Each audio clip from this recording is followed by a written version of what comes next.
Assalamualaikum warahmatullahi wabarakatuh. Bismillah, alhamdulillah.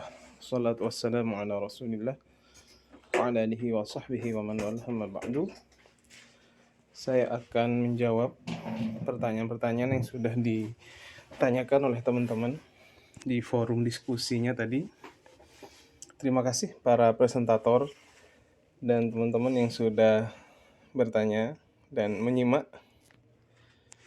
Baik, pertanyaan dari Rifki Ardiansyah. Apakah hadis ihwal bisa dijadikan sebagai dasar hukum? Jadi ihwal ini bahasa lainnya adalah hadis tentang sifat ya. Sifat Nabi Muhammad SAW, baik dia yang zahir, jadi tampak zahir beliau, khalqiyah, ada tampak zahir ya, seperti tinggi beliau, bentuk badan beliau, mata beliau, hidung beliau seperti apa, itu semua ada hadisnya. Itu dinamakan hadis sifat dan juga ada yang batin itu tentang perangai Nabi Muhammad Shallallahu Alaihi Wasallam.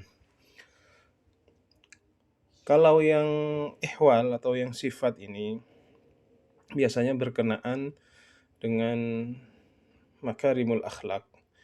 Jadi sifat-sifat Nabi Muhammad Shallallahu Alaihi Wasallam itu, terutama yang batin, itu adalah sosok sempurna yang kemudian menjadi teladan bagi kita. Maka walaupun itu tidak lantas menjadi dasar hukum seperti perbuatan, seperti pekerjaan, tetapi ihwal beliau itu menjadi sumber ilmu akhlak. Walaupun kalau dihubung-hubungkan sebenarnya juga berhubungan dengan hukum ya, perbuatan beliau, karena seluruh perbuatan beliau itu didasari akhlak yang sangat mulia. Innama bu'istu liutammima makarimal akhlak. Nah, jadi lebih tinggi dari hukum. Jadi ihwal Nabi Muhammad sallallahu alaihi wasallam itu lebih tinggi dari hukum. Bahkan sahabat-sahabat beliau yang hidup semasa dengan beliau itu, dari saking cintanya kepada Nabi Muhammad sallallahu alaihi wasallam, itu ada yang kalau berjalan itu mengikuti jejak telapak kaki Nabi Muhammad sallallahu alaihi wasallam. Jadi ditiru seluruh sunnah atau kebiasaan-kebiasaan dari Nabi Muhammad sallallahu alaihi wasallam. Termasuk di zaman kita ini banyak sekali ulama-ulama kita, orang-orang sholihin yang meniru kepada Nabi Muhammad sallallahu alaihi wasallam. Jadi athar atau bekas dari ajaran beliau itu walaupun sudah 1400 tahun yang lalu beliau meninggal, tapi sampai sekarang masih menjadi uswah hasanah bagi kita semua. Dan alhamdulillah dengan adanya hadis-hadis beliau itu dan juga mata rantai sanad yang bersambung, itu kita bisa mengetahui tentang keadaan Nabi Muhammad sallallahu alaihi wasallam. Baik, saya kira itu untuk pertanyaan pertama. Kemudian pertanyaan kedua dari Muhammad Rizki Fahri. Izin bertanya mengenai perbedaan antara hadis fi'li dengan ahwali. Apa perbedaan lebih spesifiknya mengingat perbuatan juga termasuk melihat keadaan fisiknya? Kalau fi'li jelas perbuatan Nabi Muhammad SAW. Seperti Nabi Muhammad misalkan kebiasaan beliau ketika bangun langsung bersiwak, itu perbuatan. Namun ahwali ini kalau saya lebih mengambil kepada definisi yang dirojihkan oleh Dr. Nuruddin Itter, yaitu ma'udhifa ilan nabi min qawlin au fi'lin au takririn au sifatin khalqiyatin au khuluqiyatin. Jadi bahasa Syekh Nuruddin Itter adalah sifat khalqiyah dan khuluqiyah, baik itu sifat tampak zahir khalqiyah dan juga khuluqiyah, perangai beliau. Jadi dengan bahasa sifat saya kira lebih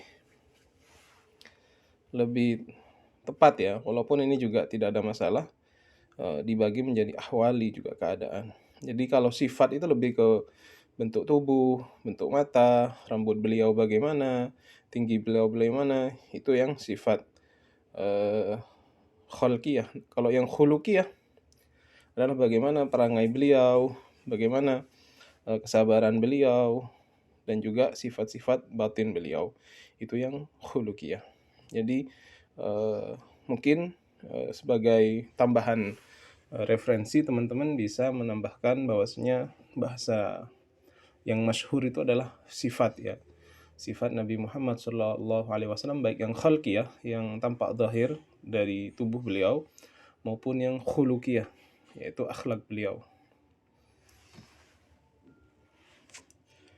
Kemudian pertanyaan yang ketiga dari Rina Najiha.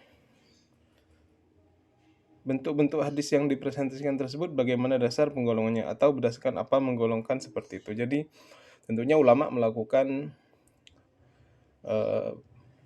an-nazar ya, yaitu penelitian terhadap hadis-hadis beliau.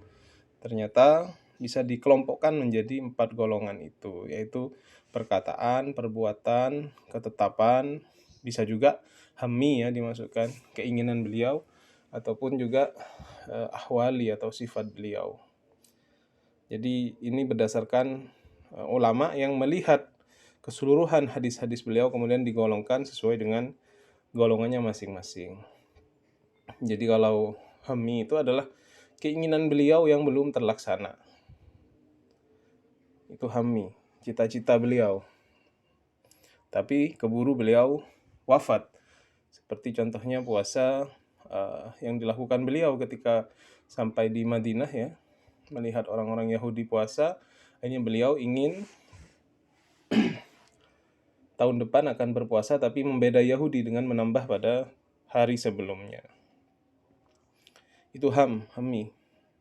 Kalau yang ahwali sudah saya jelaskan, kalau yang qauli dan fi'li ini banyak sekali hadis-hadis beliau sallallahu alaihi wasallam.